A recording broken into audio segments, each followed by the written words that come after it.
গত বছরের প্রিয়তমার পর এবার শাকিব খান ঈদে ফিরে এলেন তার নতুন মুভি রাজকুমার নিয়ে। গত বছরের ব্যাপক হিট প্রিয়তমা দেখে সবাই এবার রাজকুমার মুভিটির জন্য প্রতীক্ষা করেছে।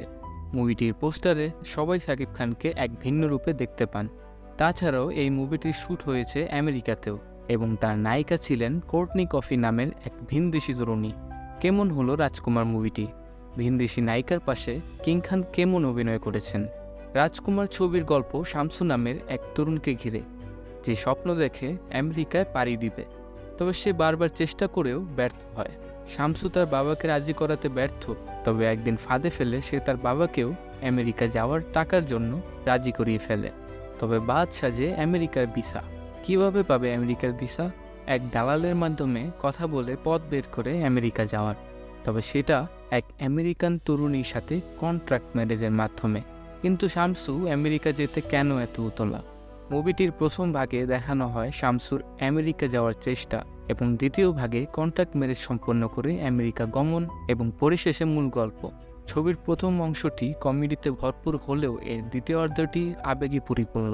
তবে মুভিটিতে বেশ কিছু ছোটোখাটো সমস্যা রয়েছে। 2টি বা 3টি সিন অত্যাধিক দীর্ঘ বলে মনে হয়েছে, যা দর্শকদের কিছুটা বোরিং লাগতে পারে। এছাড়াও গানগুলো সঠিক সময়ে প্লেস করা হয়নি। তবে সবচেয়ে বড় কথা, এটি একটি ভালো মুভি। প্রিয়তমা মুভিটিতে যে ঘাটতি ছিল তা এই মুভিটিতে দেখা যাবে না। ছবির সংলাপগুলো বেশ ভালো বলেই মনে হবে। ছবিটিতে দেশপ্রেমকে খুব সুন্দরভাবে তুলে আনা হয়েছে, যা দর্শকদের কাছে খুব ভালো লাগবে। খুব মজার ডায়লগের পাশাপাশি অনেক হৃদয় বিদারক ডায়লগও রয়েছে। শাকিব খানের অভিনয় নিয়ে অবশ্যই কথা বলতেই হয়। কিছু কমেডি দৃশ্যের এক্সপ্রেশন বাদ দিলে পুরো মুভিটিতে বেশ ভালো অভিনয় করেছেন তিনি।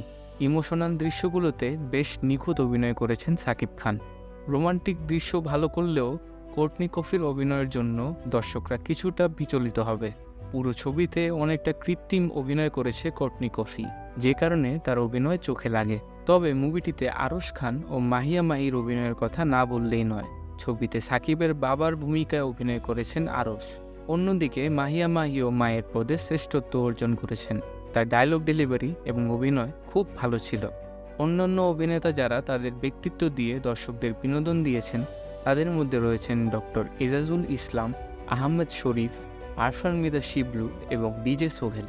পরিশেষে এতটুকু বলা যায়, বর্তমানে বাংলা চলচ্চিত্র শিল্পের উন্নতি হচ্ছে, তাই আমাদেরকে বেশি বেশি করে আমাদের নিজ দেশের চলচ্চিত্র উপভোগ করতে হবে, যাতে নির্মাতারা নতুন নতুন চলচ্চিত্র আমাদেরকে উপহার দিতে পারেন। আজ এই পর্যন্তই, দেখা হবে নতুন কোনো ভিডিওতে।